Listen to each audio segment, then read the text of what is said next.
Totoo pala yung sinasabi nila na kapag marami kayong nabuong masasayang memorya, ay ganun din kahirap ang pag-usad kapag nagwakas na ang inyong storya. Medyo lugi nga lang ako kung ikukumpara sa sitwasyon mo. Kasi ang dali mong kinalimutan ang tulad kong hanggang ngayon di ka kayang kalimutan. Ang dali mong sinukuan ang taong wala man lang balak na ikay sukuan. Kaya minsan, yung galit at tampo ay umaabot na sa sukdulan.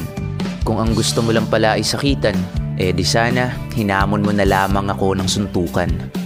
Para makabawi man lang ako, makabawi sa sakit at trauma na dinulot mo.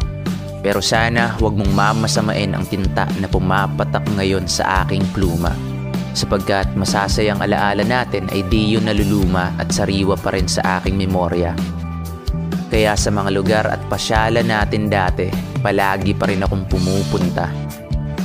Nagbabaka sakali na masisilayan ko ulit ang maaliwalas mong mukha. Kasi kahit saan mapunta, hinahanap ko ang iyong mukha. Kapit na makita ba tayo sa QC, sa UP, sa kasada ng BGC?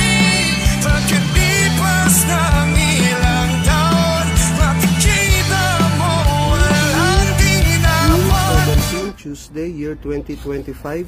So, very fresh po yung cuttings natin ngayon. Ngayon ko lang po ni-cut. As in ngayon lang, katatapos lang ho. So, eto lang po ang available natin na cuttings ni Catawba. Ayan, gaganda ho ng pagka-cut. Siguro mga nasa 70 pieces na lang po itong ating Catawba grapes fresh cuttings. And then, si Baikonur, mga 70 pieces din po. So, yung mga green sayo na yan, ipiprevious ko na lang yan sa mag-o-order po. Ayan, gaganda ho ng sanga ni Baikonur. Tataba, very healthy. Ayan, very fresh po. Siguro mga 70 pieces na lang o yung Baikonur fresh cuttings natin.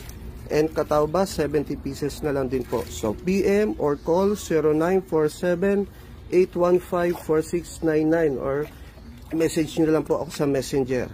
So, Baikonur fresh cuttings and Catawba grapes fresh cuttings. Ngayon